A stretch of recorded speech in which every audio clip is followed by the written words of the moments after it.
not what Daddy's claiming. You misunderstand. Rachie, you making the claim it accelerates. He makes a claim that it's constant. And his argument of why it's constant is because of rotational vector. What?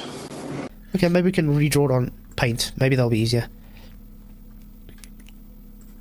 Okay, I'm going to draw it from the side again. This is his accelerating Earth.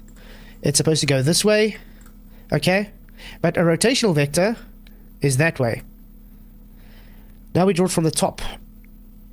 I hope you're paying attention, Dal, because this is your claim. A rotational vector is always going to change. Oh, what the hell? It's always going to go in a different direction. But what is the issue here, Dal? Why you say, oh, why was it not working? Well, because you see here, this is the top of your pizza.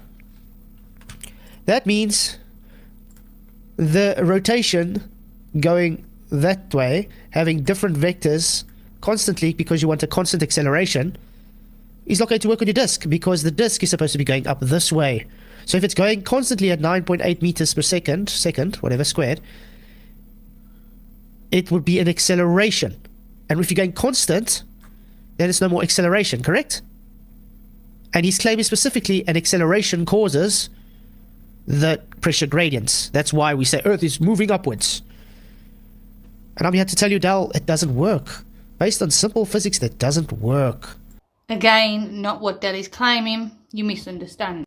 Now, when I'm saying that the Earth, that it's the Earth that meets it, so we can have other possibilities, right? So, you know, if I swing this and I have a centrifugal effect, this was the other thing, right?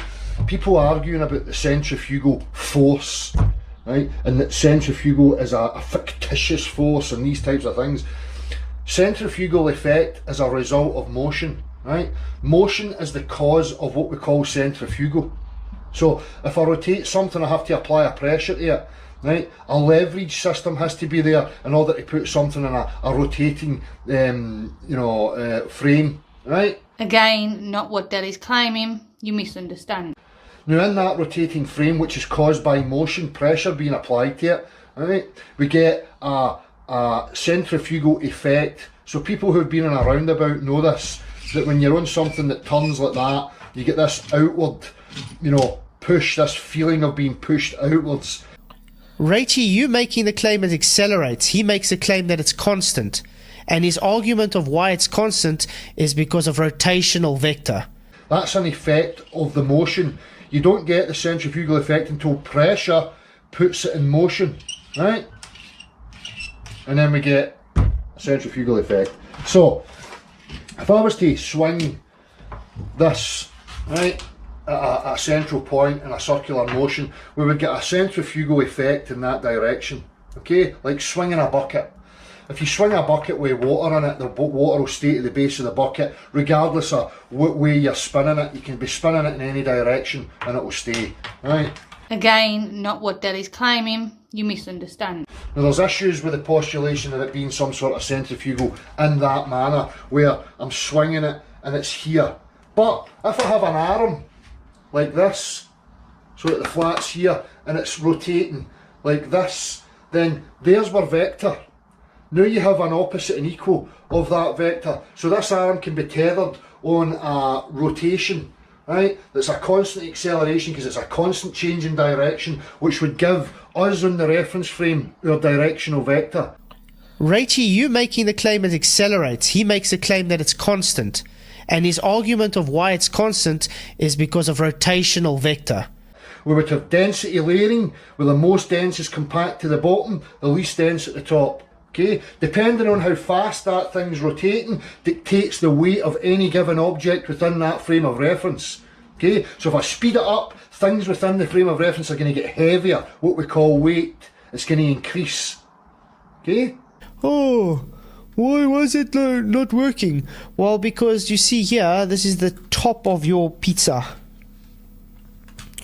That means the rotation going that way, having different vectors constantly because you want a constant acceleration, is not going to work on your disc because the disc is supposed to be going up this way. So if we imagine the head represents the ground, represents the surface of Earth, he's not saying that it's spinning around in a circle like this. That's not what he's saying, like Flats was portraying. He's not saying that. What he is saying is that if we imagine the head represents the ground, represents the surface, he's saying that it could be moving around in a massive circle where it could be moving around like this,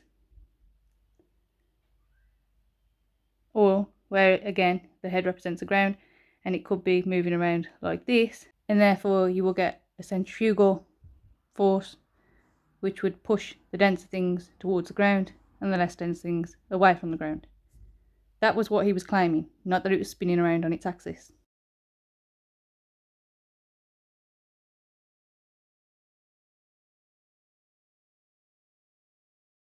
Do, do, do, do, do, do, do, do.